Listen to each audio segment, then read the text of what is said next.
We have a very interesting and informative meeting today, but it will begin with the roll call. Dr. Rodriguez. Thank you. Dr. Curry? Here. John Harper? Myself, Rodriguez here. General Thomas, Cardin? Here. Dr. Cheek? Here. Dr. Mercer? Here. Dr. Shin? Present. Dr. White? Here. Dr. Williams? Here. Roll call's been. I'd also like to present the minutes from the last meeting for discussion and approval. Are there any additions or discussion? All in favor? Got it. Commissioner Toomey. Yes, no, thank you very much, this is a very exciting day today. We have a lot of interesting presentations, so I don't want to take up more than my allotted time. I do have a couple of things I just wanted to mention. Dr. Zach Taylor will be here later to talk with you, our health director, covering both Rome and Dalton. And I just felt it was really important to have the districts represented at the board meeting. And part of that is the fact that we are the lead organization, the public health is the lead organization, but we are only able to protect the health of the public with the work at the district level. And whether it's hepatitis A, as Dr. Taylor will be talking about, or whether it's vaping, as Dr. Drensick will be talking about, those investigations at the local level are often carried out by local staff, are very labor intensive, and we're dependent on that work. And we work together in every area, whether it's STD and HIV or environmental health. And I really am delighted that we'll be able to spotlight some of the work at the district level. We met with the governor this week about vaping-related illness, and we'll be continuing to work with him as we have new cases identified. You'll be hearing about that later. And I think we will be continuing to update you by email as we get additional information. One of the important things on the agenda for me today is to just point out or spotlight the strategic plan that is in your packets. I would not say this is the strategic plan that will be our final plan, but I really see it as a work in progress. We had a relatively short period of time to put it together, and I wanted to call out a couple of people. Carl Soderbeer, who's in the audience, who's our informatics chief, really did the yeoman's job of pulling this together and did an initial inventory, literally, of every single program that we have going on within public health. Using that as a draft, we recrafted and reformatted and went back and reprioritized based on what are our three priorities areas and overarching strategies within public health. And I also want to call out Nancy Neidham, who's our communications director, who did late hours of editing to get this document where it is today. As I stated, I see this as a work in progress. It's an important first step. That will be the foundation upon which we'll build future and ongoing strategic plans. This accompanies our budget, and we're already beginning a process to update this and keep this current and have a kind of more glossy version in the future. But I think it's an important first step and represents the collective work of many of our staff within the department. I mentioned that we had several priority areas, and these were identified in part by meeting with staff based on our program reviews, also meeting with the governor's office and his staff, and looking at the data. And then when you look at the data and you understand where we are as a state, there's no way you can avoid the fact that HIV has to be one of our top priorities for public health. We have among the highest rates of new HIV infection in Metro Atlanta, but you look at areas like Albany, Columbus, even Augusta, and those rates are very nearly the same as the rates in Atlanta. The numbers are not the same as in Metro Atlanta, but the rates are as high. And this is a governor's priority. We're part of the President's initiative in Metro Atlanta, but we intend to have this priority area carried out through the throughout all of Georgia, including rural Georgia, because of its importance and its impact on health. The other area I wanted to identify as one of our priority areas was maternal mortality. We do have in Georgia the highest rates of maternal mortality and morbidity in the country. The highest area of maternal morbidity is Fulton County, but but equal to Fulton County is the Waycross district. And so you have, again, this paradigm of the two Georgias, whether it's urban Atlanta or rural Georgia, we have tremendous health disparities and equities that we need to address, and public health is the agency that's in a position to coordinate with the healthcare community to make that happen. And certainly Dr. Mercer, Dr. Chief, Dr. Rodriguez are leading the charge in much of that work in maternal mortality. And my third priority to raise is infant mortality and morbidity. We are among the highest of all states in infant mortality, but also in prematurity and low birth weight. And you look particularly in the South Georgia area, that's particularly troublesome when you recognize the lack of easy access to health care. And so we see these partnerships that we have put together, particularly in the area around perinatal health, to be particularly important to that. Along with those three priority areas, we have two overarching strategies that I think is worth reinforcing. One is immunizations. And immunizations cut across all ages and literally from pre-birth to late adulthood. And I say pre-birth because in prenatal care, immunizations is an important element of prenatal care as well as part of women's care and something that we emphasize as we talk about perinatal health.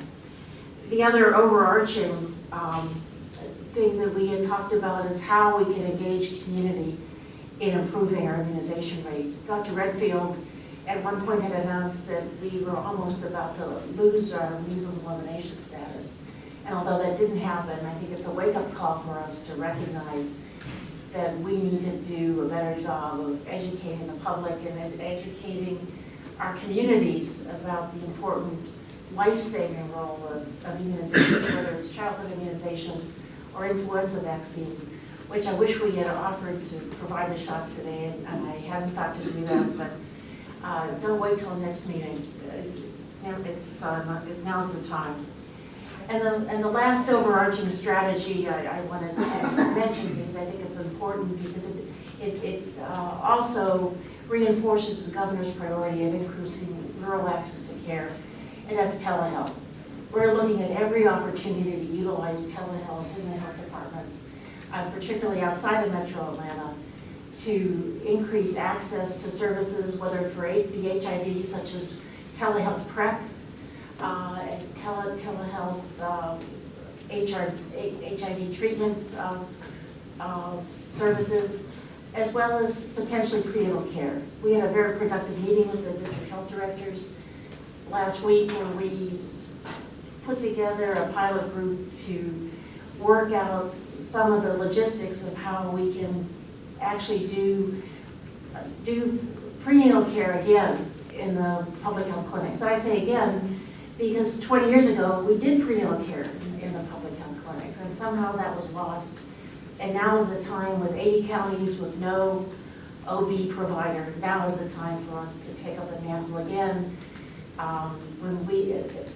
With us in public health as the provider in all 159 counties, working in partnership with OB/GYNs and other providers around the state. And I'm pleased that we have some pilot areas identified and have some pilots that have worked, such as in Albany, and we'll continue to build on that good work.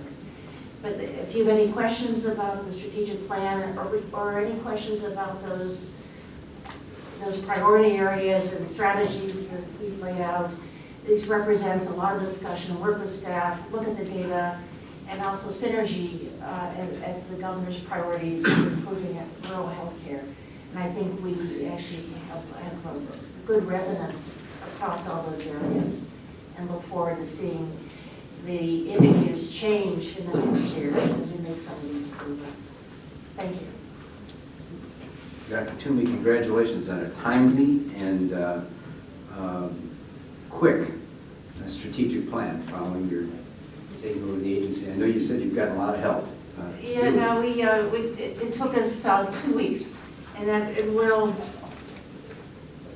took us 2 weeks. But it's really good to have something to guide decisions and explain decisions to the staff as well as to the public. So congratulations to you.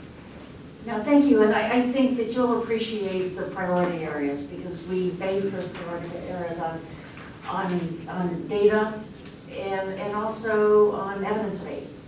You know, where do we have evidence-based interventions to help guide our outcomes? And I think this really reinforces many of the other priorities across the state agencies. Any other questions or comments for Dr. Toomey? Well, we're going to be briefed once again by Dr. Drenzy. We always learn a lot. You set the bar high. And the microphone high, too. Good afternoon, members of the board, Chairman of the Commission Toomey. It's a real pleasure to be here with you this afternoon again. What I would like to talk a little bit about in my brief time with you is I'd like to talk a little bit about how we're doing on our response to the hepatitis A outbreak here in Georgia. The last time that I actually had the opportunity to talk to you a little bit about this outbreak was in May. So I wanted to let you know how things stand now. And really my primary goal is really to set the stage and to give you sort of a landscape for the important work that's being done at the local level that you're going to hear about from Dr. Zach Taylor right after me. So first of all, here's what I'd like to talk about. The last time that I was here in May talking about hepatitis A outbreak, we had just a little over 300 cases identified. So now we're about a year and a half into the outbreak as a whole, and we've now identified very close to 700 cases. More specifically, we've identified 686 cases as of the end of September. When you look at the epi curve, and really when you look at the epidemiology of this outbreak, much of it remains consistent throughout this entire year and a half period of time. The median age of case patients has not changed at all. At 45 years of age, 67% are male, 77% are white. And again, this very unique characteristic where about close to 70% of our hepatitis A case patients have been hospitalized, which again is very reflective of this population at risk. And we are often seeing that these individuals have a number of comorbidities and co-infections as well, both with HIV and also with hepatitis C as well. We've identified a total of 7 deaths associated with this outbreak. And again, although death is typically associated with hepatitis A infection is not common in this population at risk, again, because of the existing comorbidities and the vulnerability of this population, again, we're seeing kind of more deaths, and this is reflective nationally as well. I wanted to show you a little bit about the geographic distribution of our case patients. This indeed has not changed through the entire year and a half as well. We really have sort of 2 consistent hotspots. The epicenter of the outbreak is up in the northwest corner of Georgia. We also have a hotspot in the Augusta area, and also some increases in Metro Atlanta, particularly again in Fulton County as well. If you look at this map, to your left is the case numbers, and to the right of the map shows case rates. So again, it's kind of pretty consistent. You can just sort of see where the hotspots are. And if we actually break it down by our public health district, again, this is really just kind of showing the same information in a different form. We really do see Again, these two epi hotspots really being the Northwest Health District, what we call our Rome Health District, and also the Augusta area as well. The North Georgia Health District in Dalton and also Fulton County kind of come in third and fourth, as far as the number of cases that have been documented. But even if we look across, even in South Georgia, we really have seen very limited, sort of geographic spread across the state, which is very unique. In other states that have had these large hepatitis A outbreaks, they really saw spread really in a wide geographic area or even across their entire states. So again, I'm very grateful that, again, we haven't seen that here in Georgia. We've been, kind of consistently limited to those, although we've had a lot of cases, they've certainly been pretty consistently limited to those geographic areas.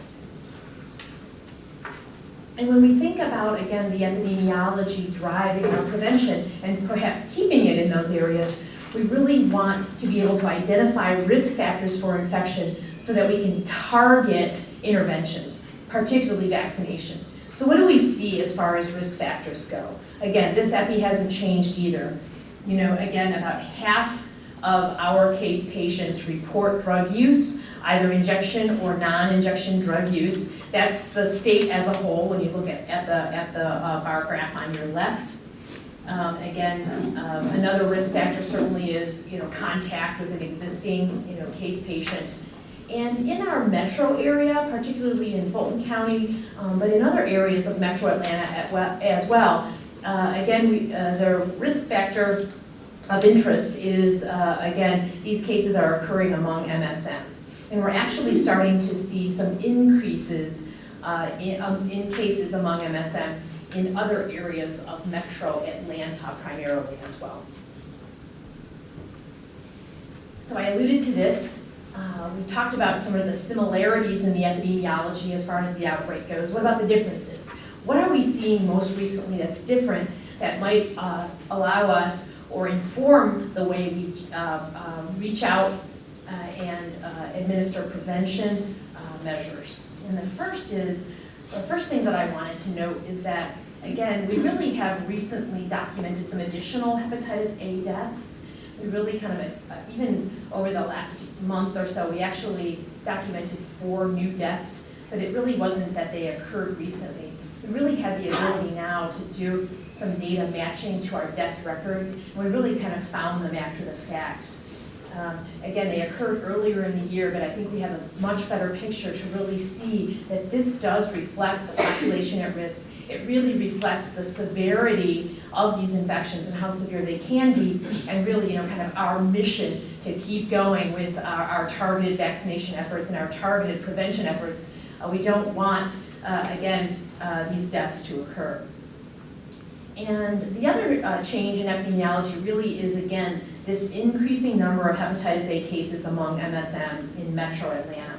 And again, we're seeing it, at first we saw it primarily in the Fulton County area, but now we're really seeing it really across most of metro Atlanta. And again, some increases in this way. So because of that, we've actually initiated a few novel prevention measures and a few novel outreach measures. We actually, began a novel collaboration with Grindr about messages about how folks can get vaccine and where they can get vaccine and how important it is to get vaccinated against hepatitis A, in this population. And our Metro Atlanta districts are also working hard to ensure that they have some outreach events, associated with Atlanta Pride, which is actually coming up this coming weekend. And the good news about the change in epidemiology is, although we still are seeing those two, sort of large epi hotspots in North Georgia, Northwest Georgia, and also Augusta, the good news is we really are starting to see some significant decreases in the number of cases in that area, and I'm very glad to see that. Let's take a look. So if you look at the epi curve over the whole period of time, District 1-1 is the northwest corner of Georgia. We're really starting to make some headway in regards to decreasing number of cases. And again, very much related to prevention efforts and vaccine outreach efforts, and also in Augusta as well. So although in Augusta they've had 137 cases total, you can see that over the last 2 months, again, their case numbers have decreased dramatically. Again, both seeing decreases in Northwest Georgia and in Augusta, which is great news. So our overarching response strategy and the reason that we actually got, where we're going, I should say, as far as in Northwest Georgia and also in Augusta, was again vaccine outreach and vaccinating the population. I wanted to show you this map. Our Office of Informatics worked with our EPI folks to sort of pull data together, both from health department outreach events, meaning vaccine outreach events, and also regular, sort of GRITS data from private providers about hepatitis A vaccine being given as well. So take a look at this map. Look at the red dots. The red dots really represent hepatitis A cases in concentration. The bigger the dots, the more cases. So you really see these hot spots in a way. And the blue dots really actually represent vaccine that's been given both in the public and private sector. So it includes both. And again, look at these big blue dots in these hot spots, which is great to see. Over 75,000 vaccines given, again, total during this outbreak period, particularly, and you can see them concentrated in these hot spots. Makes a huge difference. And the green areas, the green circles on the map actually represent district, sort of specific outreach events, meaning to county jails or to homeless shelters or substance abuse clinics or areas where the population at risk resides, bringing vaccine to them. So all in all, I think you can see this tremendous amount of work that has gone into, sort of working towards prevention of these activities. And guess what? We actually have some really, really good news from CDC over the last week. They basically said, hey, these efforts are working, that the CDC team leads in looking at this national response have said, we've evaluated the Georgia data, we've evaluated your vaccine information that's been provided to us, and we really see and interpret that your vaccination events have been very well targeted towards this high-risk population with a minimal amount of vaccine kind of going towards low-risk populations, particularly in the Northwest districts. Georgia's sustained targeted vaccination efforts may have blunted the rate of rise of these hepatitis A cases and will continue to do so. So I'm really proud of the efforts of all of the hepatitis A response team, all of the hepatitis response team in all of the districts. But I, again, just want to make, kind of one last thing you hear me say all the time, we definitely can't be complacent with this. We've done a great job vaccinating and in a very targeted way, and we're going to continue to use the epidemiology, particularly as we're seeing now in Metro Atlanta, that change in epidemiology to continue to vaccinate. But we can't be complacent. We in Georgia are actually sandwiched between two huge ongoing outbreaks in our neighboring states. Florida's outbreak is raging. They've got 2,700 cases as of just in this year alone, and their rate of increase is phenomenal, sort of compared to ours. And Tennessee as well. Tennessee has also over 2,600 cases. So again, I'm proud of our work here in Georgia, but again, these things can change very, very rapidly, so I want to be sure that we continue these efforts and continue them in a targeted way based on the epidemiology. So now I want to actually let you see how it's actually done. Without me just telling you about it, I want Dr. Taylor to have a chance to come and show you how and why they decided to do some of their vaccine outreach efforts and how they got this done. So I'm just going to turn it over to Dr. Taylor, if that's okay. And then maybe after he's done, I'll come back up and can answer any other questions as well, if that's okay. Thank you all. Thank you. Welcome, Dr. Taylor. Thank you. I really hate to follow Dr. Drew's lead, but thank you to the board for allowing me to come. Dr. Tim, thanks for inviting me.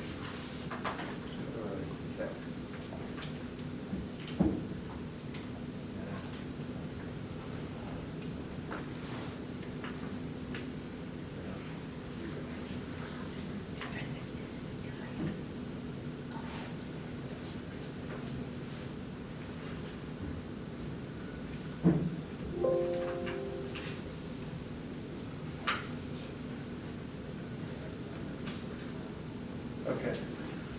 So this somewhat complicated looking slide sort of outlines what's been going on in our district. And just so you know, the Dalton district includes Whitfield County and Murray County, and then we go over the ridge line there. We have Fannin, Gilmer, Pickens, and Cherokee County. So it's various. Cherokee's really metro Atlanta now. The counties north of there are fairly rural. Murray County is probably one of the poorest counties in the state, and Whitfield County is a little bit in between. So our first case in our district actually occurred in August. It was in Murray County. It was someone who was infected in Kentucky where they were having this outbreak. Didn't create any transmission within our district, so we really think of although that was an outbreak case, we really think of our cases starting to occur in October. And as you can see, the little blue triangles are the cases in Whitfield County. Little black triangles on top are the cases that are occurring in Murray County. And you can see we've sort of had a steady number of cases occurring in Whitfield County and a smaller number occurring in Murray County. The red triangle up there is a case we had in Cherokee County more recently. It was a healthcare worker, so did not use drugs. So although it's probably related to the outbreak, it's not really something that we would have seen coming.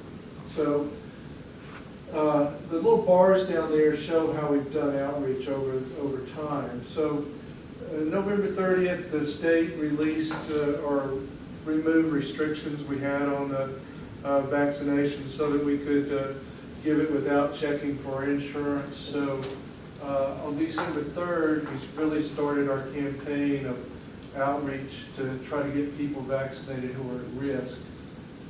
January 1st, we really involved our environmentalists to work with our food service establishments. In Whitfield County on December 13th, we went into the jail. We've done 541 vaccines there. We also started outreach with our homeless population and our substance abuse population there. Now, even though we didn't have any cases in Pickens County, Fannin County, and Gilmer County, we decided that we didn't want to have any cases there. So we started our outreach early in the jails there and substance abuse. A little bit later in Cherokee County. In Murray County, it took a while for the sheriff to allow us to come into the jail and do vaccination. As Dr. Drenze pointed out, our risk factors, we sort of are the poster child for the outbreak. Most of our cases occur in drug users or their contacts. We have a fair number that were diagnosed at the time of incarceration. We do have homeless cases, but homelessness in northwest Georgia is a little bit different than you think of homelessness perhaps in an urban area. There are some people who camp out in the woods, but most of our homeless are really unstably housed persons who couch surf from friends to family, back to friends, etc. And obviously, in our part of the state, we have had only about 2% of our cases occurring in men who have sex with men. So what was our response? How do we take all this great knowledge that the state has, that our academic institutions have, CDC, and how do we practically apply it within our district? And the obvious strategy is vaccination of those populations at risk. It's a vaccine-preventable disease. But where do you find those populations? And that's what we really struggle with. They don't actually have conventions where they all gather in one place and we can go in and meet with them. They don't. We don't even have like the Drug Users Pride Day or whatever. So it's a really hard population to reach. We do have contacts in the reach unless they actually live in the same home with these cases. We early on expanded what we considered a contact. CDC defines it as someone who's been exposed during the infectious period. But if we could identify any of their friends and associates, whether or not they had been exposed during the infectious period, we considered them contacts because we considered them probably engaging in the same types of behaviors, and we wanted to get those people immunized. We also did outreach. The jails were an obvious target. A lot of these people, whether or not they're incarcerated at the time of diagnosis, a lot of them have contact with the legal system because of the behaviors that they engage in. So we went into the jails as soon as we were allowed to, and we started vaccinating the inmates that would agree to be vaccinated. We've had some sheriffs are easy to deal with, some are a little more difficult to deal with as far as getting into the jails. This is not their, this is not their mission. Their mission is security and, law enforcement, not health. So it really depends on the sheriff how quickly you can get into the jail. Some of the inmates are receptive, some are not particularly interested. So we had varying success immunizing the population. We've even had some inmates who refused vaccination, who subsequently became cases that we saw later. We went to our substance abuse treatment centers. We went to drug courts. We went to those providers that provide services to the homeless population in the area. We tried to remove the financial barriers. It's really been a godsend that the state released this vaccine to us that we could give for free, so that we don't have to have that barrier for people taking the vaccination. And don't tell the CDC this because they tell us that food service workers aren't really at high risk. We actually targeted food service workers. We think that a lot of them are drug users, and within our communities, it's devastating for a food service establishment to have a case within one of their employees. Even though we don't announce the establishment, in a small community, everyone's going to know within 24 hours that that's the establishment that has a case. So we've been specifically targeting food service workers. We had our environmental health staff visit each food service establishment. They put up posters about it. They review the procedures that the food service establishment is supposed to follow, and then they offer the vaccination to those food service workers. We've used social media to the extent that we're able. We certainly do a lot of advertisement on social media. Whether or not that's reaching the population at risk, we don't know. One of the more practical aspects of working at the local level is that our disease investigators have to find people. They have to find people who have syphilis. They have to find contacts to people who have syphilis. They have to find people who have HIV, find people who have contacts to persons with HIV, etc. So they're experts. They could work for any private investigation unit in the world. And they use a lot of tools to do this, but one of the tools they use is Facebook, at least the publicly available information that's on Facebook. And as they were using this tool, one in particular, Alicia Usan, very experienced with this, she noticed that she would see the same groups of people, the cases, contacts. They all sort of know each other and congregate with each other, at least on Facebook and probably often in person. And it was very helpful for us to understand the dynamics of the epidemic. It allowed us, for instance, we had a young woman that Alicia kept seeing as friends of all these cases. On Facebook, though only one of the cases actually identified her as a contact. We were never able to locate her because she was a couch surfer and she used burner phones and didn't return calls, etc. She actually ended up being a case, but it sort of illustrates the difficulty of tracking this population. We had another case where we had a man who was IgM positive but didn't fit our clinical case definition, but we were able to sort of follow him along on Facebook. Eventually, he was named as someone that one of our cases was in contact with. We had the EPI link, and we were able to confirm him as a case. So social media has proven to be fairly helpful in what we've been doing. So we have, I think, some lessons that we've learned and some challenges going forward. One of the lessons, I think, is that early vaccination outreach is critical. And I want to try to use this slide to illustrate that.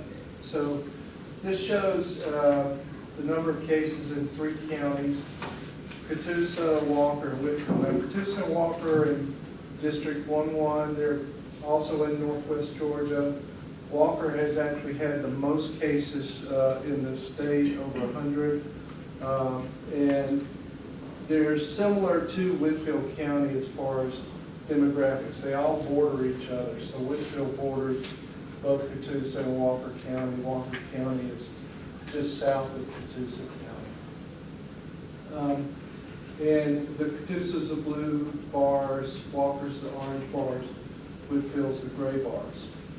So as you can see, in December we started our, before December they were fairly close to each other in the number of cases. Actually, Whitfield has had a few more than both Catoosa and Walker at that point in time. And you can see we started our outreach in the Whitfield County Jail, and then the homeless shelters and substance abuse centers in December and early January. Walker County cases sort of exploded after that, and they started their outreach to the jail around the end of February, 1st of March. Catoosa started theirs around the end of March, and then finally got into their substance abuse centers in late July. So, although I can't prove it, I believe that one of the reasons we've had fewer cases than those 2 counties is because we were able to start the outreach earlier. This summer, when I started covering the Rome District in June, Floyd County, which is where Rome's located, they had not had any cases. And they had not yet done any outreach either. So we started working with the jail. It took us some time to get in there. They had their first case in July. They've had 30 cases so far up to now. And I believe that delay in getting out there and reaching this population probably contributed to the sort of explosion of cases that they've had. And I'm going to jump down. It's important, I think, and a challenge for us ongoing. Jails and prisons are sort of incubators of disease, so it's important for us to continue these relationships. They're very hard to build. Again, it's not the mission of the jail. Healthcare is not the mission of the jail. Typically, when someone gets sick, they take them to the hospital and they're released, and they say, here's your trial date. They don't really care for people within the jail. So, but it's important for us to keep that relationship going even after this is all over. And that includes the courts and the drug treatment facilities also. We found that our records and procedures were somewhat inadequate. When I would ask the question, so how are we doing in our health departments, immunizing food service workers, or people who use drugs, or men have sex with men, and they said, well, we don't know. So we developed a drop-down menu, so every time Hep A is administered, the nurse can check off the sort of the risk category that the patient falls into, so that we're able to better follow what we're doing within our health departments. We also found out that our procedures for immunization were inadequate. We weren't documenting why someone who came into our health department who needed immunization wasn't immunized. So now the immunization record accompanies the patient to see the nurse. The nurse really cannot proceed until they talk to the patient about immunizations that patient needs, and then the patient either receives those immunizations or they're refused those immunizations and they sign something off. But that's really one way that we're dealing with that. So we're going to be talking to our nurses going forward. These people, this number of persons came in, needed immunizations, but we don't have documentation of why they didn't receive it. So hopefully we'll improve there. As I said, social media is a challenge. It's a fact of life within these populations. In fact, it's probably how most of them communicate with the outside world and get information from the outside world. So I think a challenge for public health is how can we effectively use social media, continuing to respect the privacy of the population. What's our most effective way of reaching populations using that tool? And then I think it's a challenge with the MSM population. But in both of our districts, 1-1 and 1-2, the southern parts of those districts border the Atlanta metro area. There's no reason to think that this isn't going to migrate into our districts.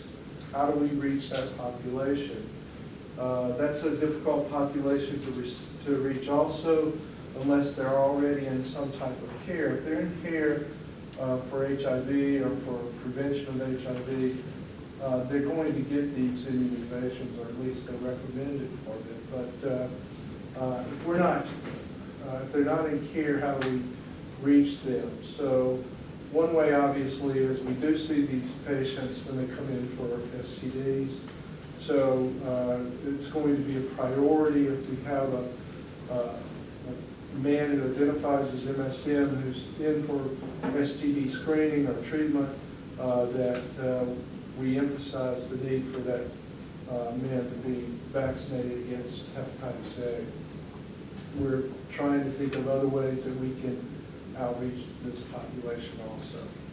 So hopefully that illustrates a little bit. I invite Dr. Drensick to come up here. And if you have any questions. Thank you, Dr. Taylor and Dr. Drensick. Questions or comments? I have a question, Dr. Dresnick. I know that last time you presented, you talked about the population from Tennessee coming into the state and creating that environment. And if you said that Florida has such a high percentage of patients with hepatitis A, why hasn't that occurred on the southern part of the state? If you have an answer, then we do. Yeah, it's a good question. Again, initially in the beginning of our outbreak, again, there was a lot of, there really are a lot of, sort of cross-border, folks that socialize and are in the same social circles, kind of at the border. The Florida outbreak, at least, to date, is primarily concentrated right across the middle of the state, sort of kind of from Tampa across Orlando all the way across. That's the highest concentration. So the northern border of Florida may not be, sort of as risky, although again, there are so many cases now that again, that might be the primary reason, but we still have to keep a close eye on it. And if you look at Northwest Georgia, Chattanooga is a fairly large urban area for Tennessee. It's right on that border. People who live in Northwest Georgia work in Tennessee and vice versa. So I suspect there's a lot more back and forth in that part of the state, between Tennessee and Georgia, than, say, Valdosta and whatever's down. One of the things that we're encountering in pediatrics is essentially vaccination refusal. Are you seeing that? I know you mentioned that in the jail, but in general, is that a big problem in the adult population also? Sure, it's a struggle. I mean, we've been in drug treatment centers. We had a young lady who was a heroin user, and she said, I don't want to get that in my body. And she ended up becoming one of our patients, actually. There's a lot of misinformation. We constantly fight that. And we have hotbeds of vaccine, anti-vax people. We have plenty of people that refuse. Those are terrific reports, and I say one comment and one question. One is that your efforts, I mean, there's so many really seriously ill people and dying people. It's also very, very expensive to care for people in the hospital. Every dollar you spend and every day you work really pays a lot of dividends. And it would be possible to do kind of an economic model and demonstrate the economic impact of your efforts in preventing these cases. It would be easy, I think, to estimate the cost of the outbreak. And I think the cost of the efforts are well worth it. It would be something to be good to justify.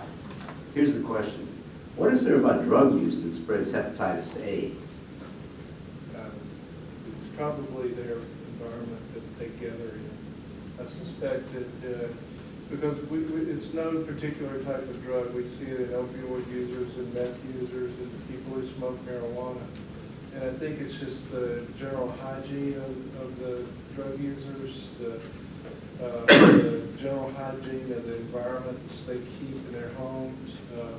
They're touching the drugs, they're touching the papers they roll their marijuana cigarettes with. They're probably sharing a bag of chips at some point. So. There's no suggestion any time of contaminated drugs. I haven't seen it, and again, we probably have, everyone's very concerned about opioids. We still have a lot of meth use in our area, and we probably have more and more patients probably use methamphetamines than opioids, but again, we see it all across the board. I'm still curious about what there is about drug use. I mean, because it's a fecal-oral transmission. Yes. Very interesting. Great work.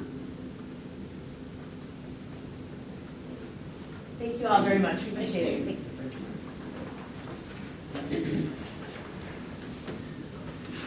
Now we have a presentation, Lisa Penny. Mr. Chairman, may I just make a quick comment as to why I asked Lisa to present today? The Babies Can't Wait program is one of our core birth to 3 programs. It's part of our priority programs to ensure infant health and well-being after delivery. And we have had tremendous amount of interest in this program legislatively. And I've already, in the short time I've been here, I've already been to 2 public meetings and I'll be at a hearing next week talking where Babies Can't Wait is part of the topic of discussion. So I thought this is something of discussion and interest in us strengthening this program and increasing the number of providers. I thought it was important for Lisa to give you just a snapshot of what this program is and why it's so important and why this interest now in the General Assembly. Absolutely. Thank you. I'm excited to give you an overview. Thank you. Good afternoon, Commissioner Toomey, the board members, Ms. Bacon, and staff and guests. My name is Lisa Pennington. I am the Deputy Director of Early Intervention. Babies Can't Wait is one of my programs, but I also oversee our autism initiatives and children's medical services. But today I'm going to talk with you about Babies Can't Wait. Babies Can't Wait is Part C of the Individuals with Disabilities Education Act. So we are in Georgia, one of many across the United States. Each state has a similar program. So we are Part C of that, and we serve children up to 36 months, so birth to 36 months, regardless of their disability, and we have to ensure that they have access to services that are going to enhance their development. So we serve children with disabilities, developmental delays, and there are several services that we're able to provide. We do have some of these required services ranging from assistive technology, providing families with access to those devices. We also offer audiology services, behavioral intervention, evaluation and assessments, family training and counseling, health, medical services, nutrition, physical and occupational therapy services, psychological services. Service coordination is our case management service that we offer. And we also have social workers, special instruction, speech and vision services. So those are examples of some of the things that we're able to offer within the program. Now, we do provide some services at no cost to families, and those would be our screening, evaluation, and assessment services. We also, once a family or a child is determined eligible, we work with the family and the individualized family service team to develop a plan of treatment. So that plan looks at what are the family's priorities, resources, and concerns, what are the goals that they want to see their child achieve, and it's usually written within a 6-month period of time and reviewed every 6 months. Service coordination is also offered at no cost to families, as well as making sure that procedural safeguards within the program are implemented so that family rights are protected and we're adherent to timelines and so forth. So of course there are benefits to early interventions. Obviously the sooner that we can enroll a child in the program and provide those services, the better the outcome. So that's really the goal of our program, so that we want to minimize, by the time the child reaches school, the need for special education services. And we really want to help the child to develop to their fullest potential, and to support the family so that they can also support the child, since they are the expert in the child's development. We also want to help families to develop their natural support systems so that once they transition out of our program, they're equipped to work with the school systems, work with other provider agencies on behalf of the child. So that we do want to empower them to become those advocates in the future. Now, as far as our referral process, we do receive referrals from anybody. Grandparents can refer to us, physicians, anybody in the community. And all of our referrals go through our single port of entry, which is our Child Health Children's First program. So once the referral is received to the Children's First program, Children's First will usually make contact with the family, schedule a visit, and will complete the ages and stages questionnaire. So if from that it's identified that there's a concern, then the referral will be sent over to the Babies Can't Wait program. Now, there are 2 ways that children can be determined eligible, and one is an automatic eligibility criteria if the child has a diagnosed medical condition. So for example, children with cerebral palsy, vision impairments, those types of children are determined eligible automatically for us and will more than likely just be referred on directly to the program. However, if there's a concern for development, for say example speech or motor development, then that's when Children's First will screen them, send them on to us if there's a concern, and we complete a developmental evaluation. So if the child is determined eligible from an evaluation tool that we administer, there has to be either 2 areas of delay, looking at 1.5 standard deviations on the tool from the mean, or 1 area of delay at 2 standard deviations from the mean. So if those children are determined eligible, then as I mentioned, we are going to write that individualized family service plan with the family and the team. And that's where we outline all the goals that the family considers priorities and want to work on in the next 6 months. Now, if the child is determined ineligible, does not meet any of those criteria, then we are going to work with them on referring them to appropriate community agencies. And oftentimes we'll refer back to CFIRST as well. Okay. So as I mentioned, that individualized family service plan is really important, is key in this program. It's really the map of what's going to happen over the next 6 months to a year. And it's where, as I mentioned, we write the goals and we identify what services are going to be provided to that child and family. So we do evaluate it every 6 months, but a formal annual review is conducted whereby the team members are invited to participate in that. But anytime that there's a concern or if a family feels like something needs to be updated, an IFSP review team meeting can be called in the interim.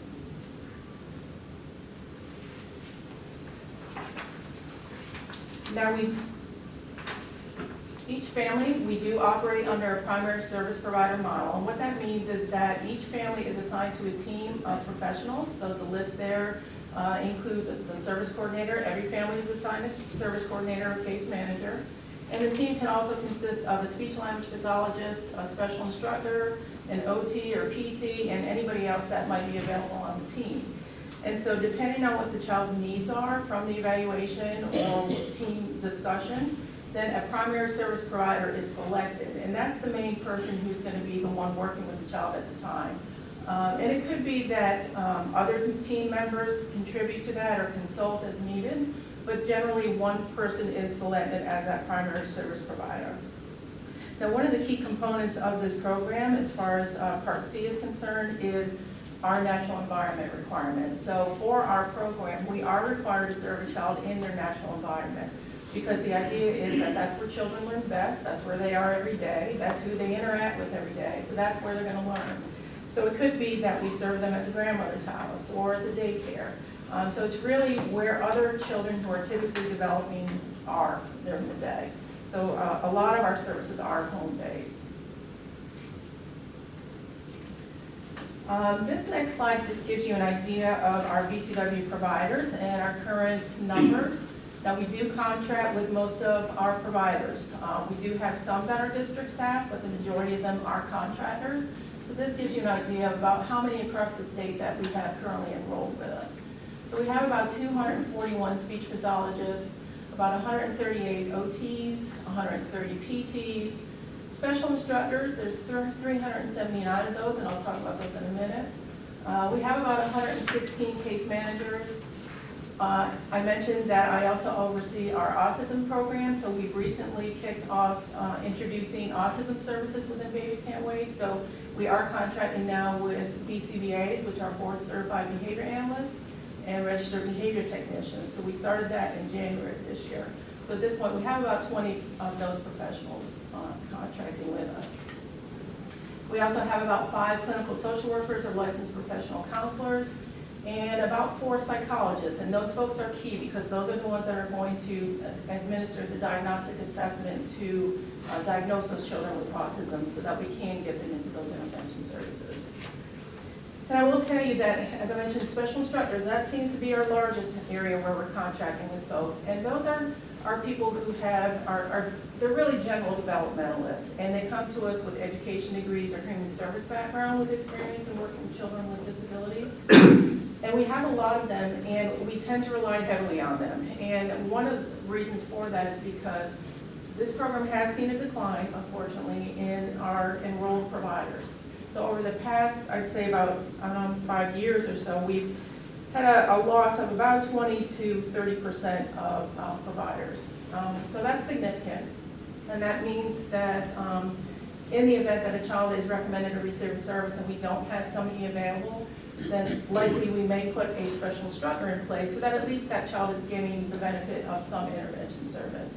And it could be because they do serve on that primary service provider team that they're getting that consultation from a PT or OT or speech.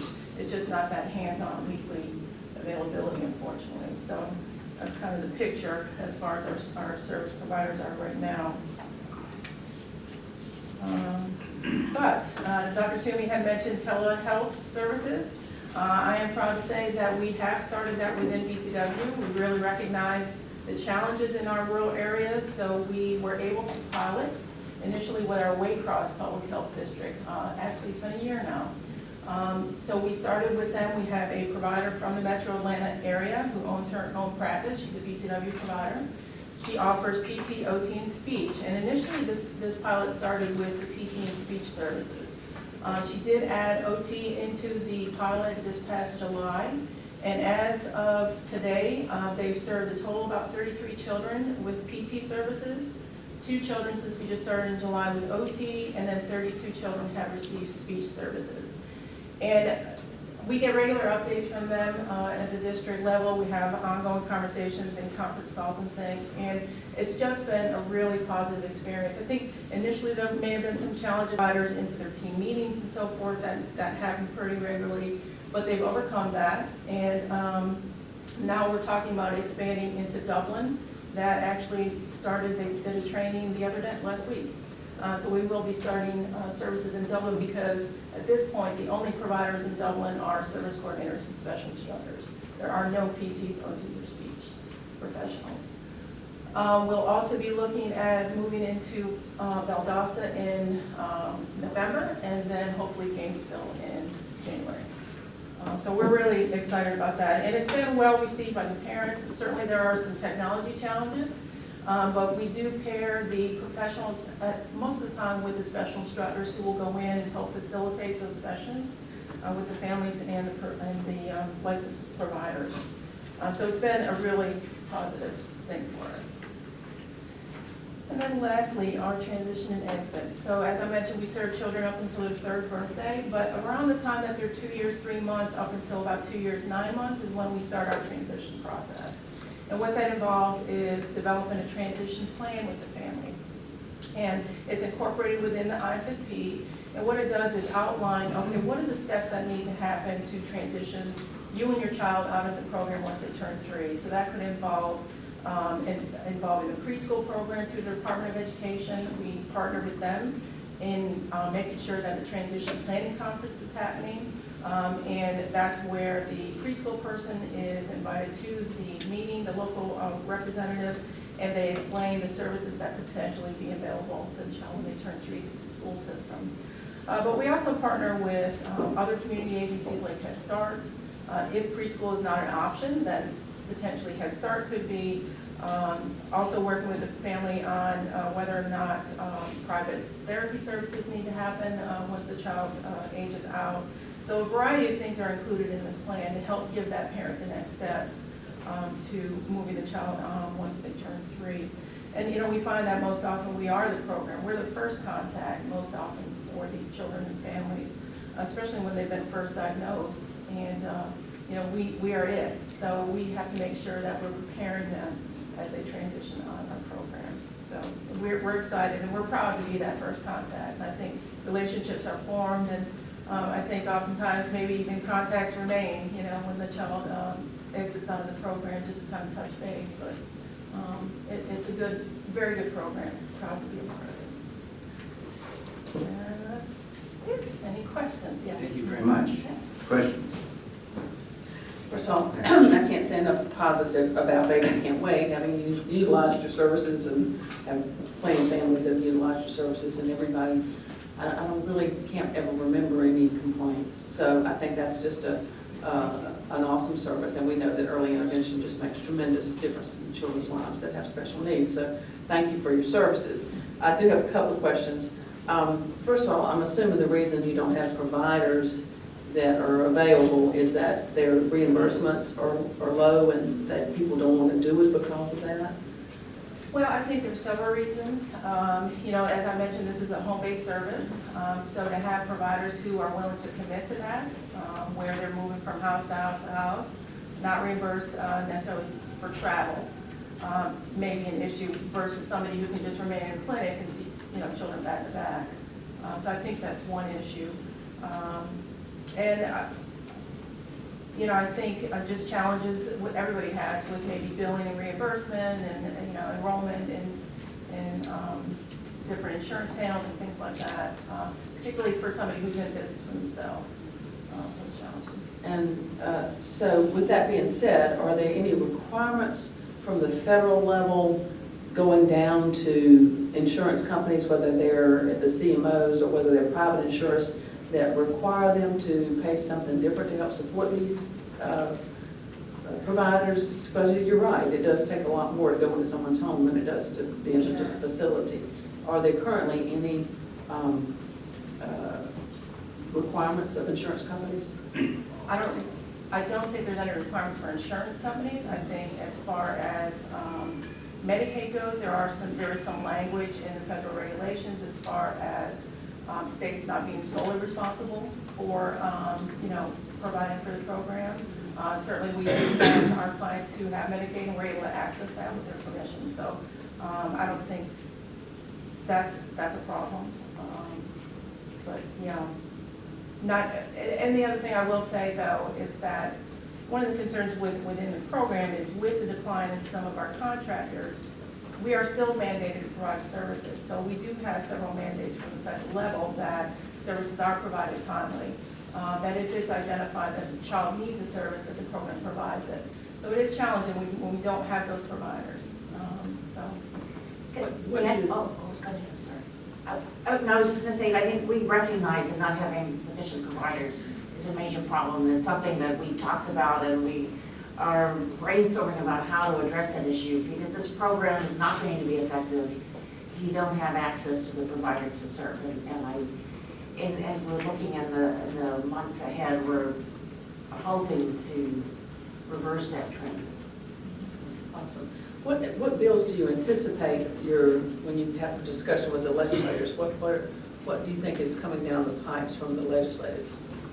Well, I think you had mentioned the social emotional task force or the work study group. So we are part of that. There's been questions. Representative Katie Dempsey, who you probably know well, is very interested in birth to 3 and how we can better improve and coordinate those services. And she's having a series of these aren't really hearings, but study committee meetings with many of us testifying, including all the commissioners of the health agencies, about how we're working together to address this area.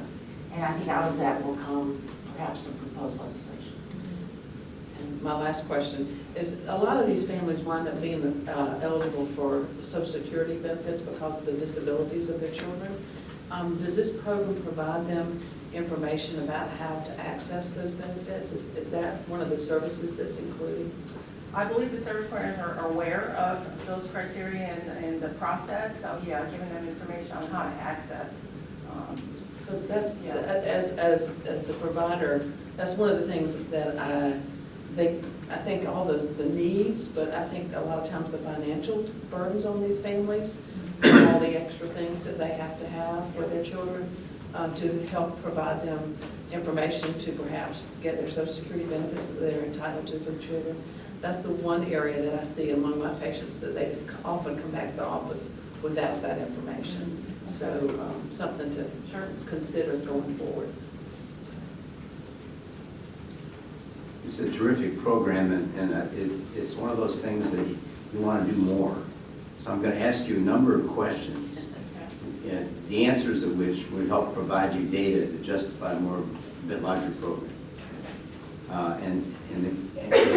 Dr. Cheek already took away the question on the providers, but maybe an exit survey of people who stopped being providers in the last 5 years and the reasons why they stopped might help you address that issue. And secondly, what proportion of the eligible children in Georgia do you serve, and what proportion of the ones you serve complete the 3-year program? And thirdly, what follow-up do you have on years 4, 5, and 6 on the people who've been in the program? Maybe in comparison to those who weren't in the program, but would there be a justification to continue it beyond 3 years? Those are easy questions. Let me just comment, Dr. Carter, she already mentioned to you, when they do a good job of transitioning people after 3, so it's not like those people are just instantly don't get services. And you may or may not be aware that through the public education services, most of these kids that are still needy, like some people actually, they graduate out, they do better, and they're no longer have the disability that they had before. But a lot of the children, of course, do not. So they are instantly eligible to begin school at 3 instead of the 4-year start. So basically, they transition a lot of them into the educational system, into special needs programs through the school system. Right. So it's not like they're lost. Yeah, and the one thing that I will add is that when you look at our referral numbers and the age of the children coming into the program, most children are not coming in until about 20 months or so. So we're not really capturing a lot of the younger children like we need to, I think. It's usually when the communication delay is identified, a child is not speaking by the time they're 2 or so, is when we make it the referral. Sometimes those numbers can drive policy. The more you have, what proportion, what exact number, to back Dr. Cheek's point, do you have? How many exactly are following this issue? How many aren't? Good question. Is it policy for babies that are discharged from the neonatal intensive care unit to be referred to Babies Can't Wait?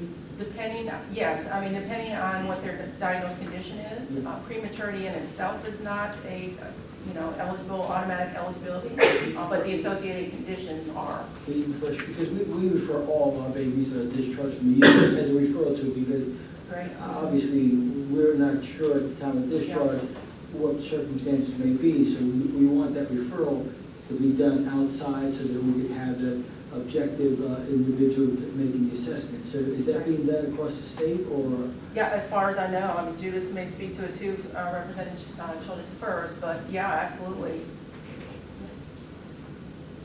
And some babies are just instantly, like I said, I know there's checks on the back if you have maybe Down syndrome, that's an automatic referral. So even when the baby's born, that referral happens directly out of the hospital lots of Yes. times. Terrific, thank you. Thank you. Are there any other comments from the board or new business or auditory remarks? And motion to adjourn? Second.